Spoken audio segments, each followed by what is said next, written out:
Rekrutmen petugas haji Indonesia tahun 2023 segera dibuka. Siapa saja yang bisa jadi petugas haji Indonesia? Nah, nanti akan saya bacakan syarat-syaratnya jika ingin menjadi petugas haji Indonesia.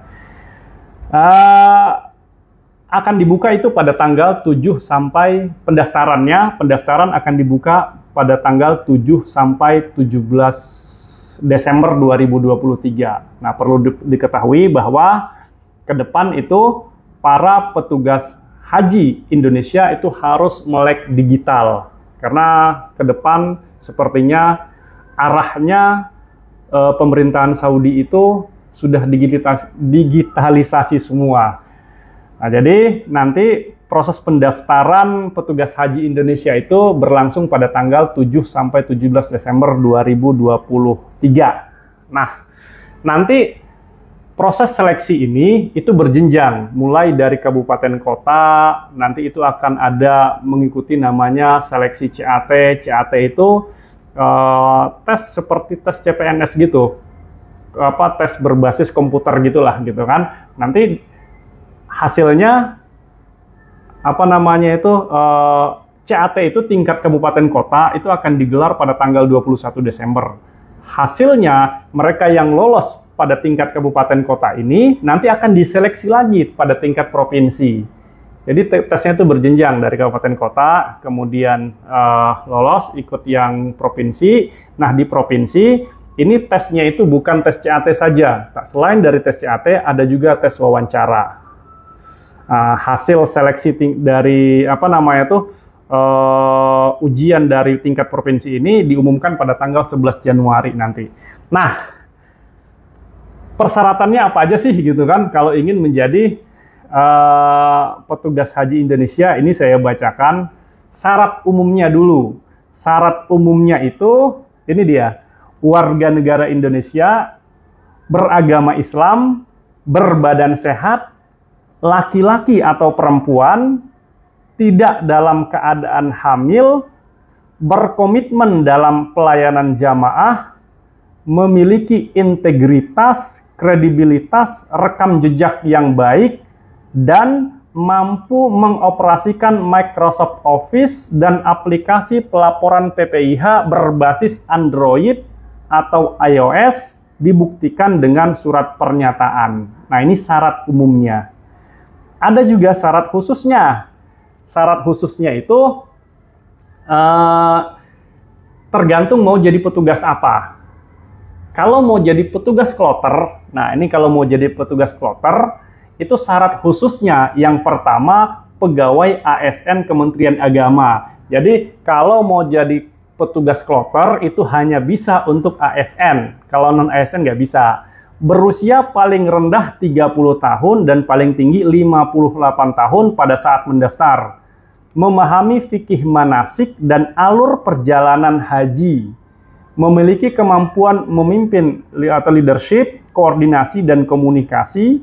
Diutamakan berpendidikan paling rendah sarjana di bidang agama Islam. Diutamakan sudah menunaikan ibadah haji, diutamakan mampu berbahasa Arab atau berbahasa Inggris. Ini syarat khususnya kalau mau jadi petugas kloter. Kalau mau jadi petugas pembimbing ibadah kloter, jadi petugas itu banyak jenisnya ya, bukan hanya satu jenis petugas saja. Nah, ini kalau mau jadi pembimbing ibadah kloter, itu syarat khususnya ada. Jadi paling rendah berusia 35 tahun dan paling tinggi 60 tahun pada saat mendaftar. Kemudian yang kedua, telah menunaikan ibadah haji. Jadi kalau mau jadi pembimbing ibadah itu harus sudah pernah berhaji. Yang ketiga memiliki sertifikat pembimbing manasik. Yang keempat, memahami fikih manasik dan alur perjalanan haji. Yang kelima, boleh dia pegawai negeri atau unsur perguruan tinggi Islam atau organisasi kemasyarakatan Islam dan dari pondok pesantren. Jadi ini boleh ya, kalaupun bukan ASN boleh mendaftar sebagai pembimbing ibadah kloter ini.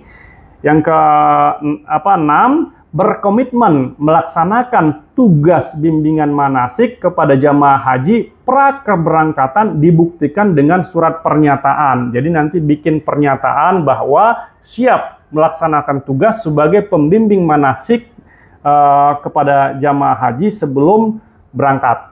Kemudian berpendidikan paling rendah sarjana, harus sarjana.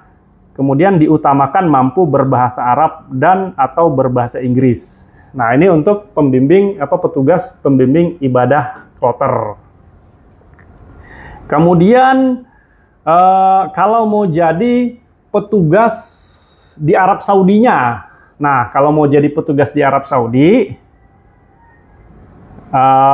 ini ada syarat umum dan syarat khususnya. Jadi kalau mau jadi petugas di Arab Saudi, syarat umumnya adalah warga negara Indonesia, yang kedua beragama Islam, yang ketiga berbadan sehat, yang keempat laki-laki atau perempuan, yang kelima tidak dalam keadaan hamil, yang keenam berkomitmen dalam pelayanan jamaah, yang ketujuh memiliki integritas, kredibilitas, dan rekam jejak yang baik, yang kedelapan mampu mengoperasikan Microsoft Office dan aplikasi pelaporan PPIH berbasis Android, iOS dibuktikan dengan surat pernyataan. Yang kesembilan, pegawai ASN atau pegawai Kementerian Agama, pegawai ASN tingkat lembaga, TNI, Polri, unsur masyarakat dari organisasi kemasyarakatan Islam, lembaga keagamaan Islam, dan pondok pesantren. Jadi ini tidak dikhususkan untuk ASN aja ya.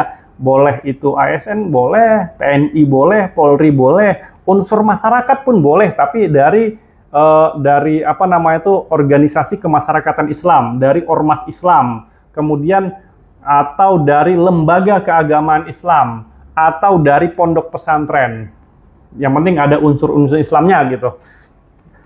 Kemudian yang ke-10, diutamakan pejabat Kementerian Agama yang memiliki pengetahuan, pengalaman, atau membidangi penyelenggaraan haji dan umroh. Ini diutamakan saja gitu kan.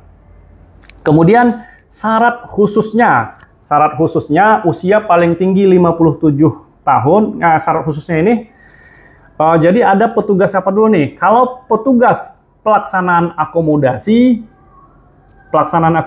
ini usia paling tinggi 57 tahun pada saat mendaftar, diutamakan mampu berbahasa Arab. Kemudian ada lagi petugas pelayanan konsumsi. Itu usia paling tinggi 57 tahun, diutamakan mampu berbahasa Arab. Yang ketiga, petugas pelayanan transportasi. Usia paling tinggi 57 tahun, diutamakan mampu berbahasa Arab juga. Nah, kalau petugas pembimbing ibadah, itu usia paling tinggi 57 tahun pada saat mendaftar. Nah, kemudian ada lagi syarat tambahannya, pernah melaksanakan ibadah haji, memahami bimbingan ibadah dan manasik haji, memiliki sertifikasi pembimbing manasik haji, dan diutamakan mampu berbahasa Arab atau berbahasa Inggris. Kalau petugas siskohat, usia paling tinggi 57 tahun pada saat mendaftar. Kemudian ada lagi nih, kalau siskohat nih orang luar mungkin nggak bisa gitu. Kemudian ini khusus untuk pegawai yang bertugas sebagai operator siskohat pada Kementerian Agama Pusat, kantor wilayah, atau Kementerian Kabupaten Kota dengan masa kerja paling sedikit 3 tahun yang dibuktikan dengan surat keterangan dari atasan. Mampu mengoperasikan aplikasi siskohat, diutamakan mampu berbahasa Inggris, diutamakan pernah mengikuti bimbingan teknis siskohat yang dilaksanakan oleh Dirjen atau memiliki sertifikat atau piagam. Nah, selain dari petugas di atas ini, ada lagi ya petugas lainnya di Arab Saudi itu. Ada juga petugas pelaksanaan kedatangan dan keberangkatan. Ada juga petugas pelaksanaan media center haji. Ada juga petugas petugas penanganan krisis dan pertolongan pertama pada jamaah haji. Ada juga petugas pelaksana perlindungan jamaah, pelaksanaan layanan jamaah penyandang disabilitas. Nah, tapi kalau pendaftaran pada seleksi untuk 5 formasi ini itu mulainya Januari nanti. Yang jelas nanti pada tanggal 7 sampai 17 Desember itu nanti yang dibuka yang tadi itu yang saya bacakan tadi. Petugas-petugas itu yang akan dibuka nanti. Kalau petugas lainnya nanti Januari akan dibuka lagi. Nah, mungkin bagi yang berminat, silahkan untuk daftar, cari-cari informasinya ke kantor Kemenak wilayah setempat. Mudah-mudahan informasi ini bermanfaat. Jangan lupa like, share, and subscribe. Demikian, Assalamualaikum warahmatullahi wabarakatuh.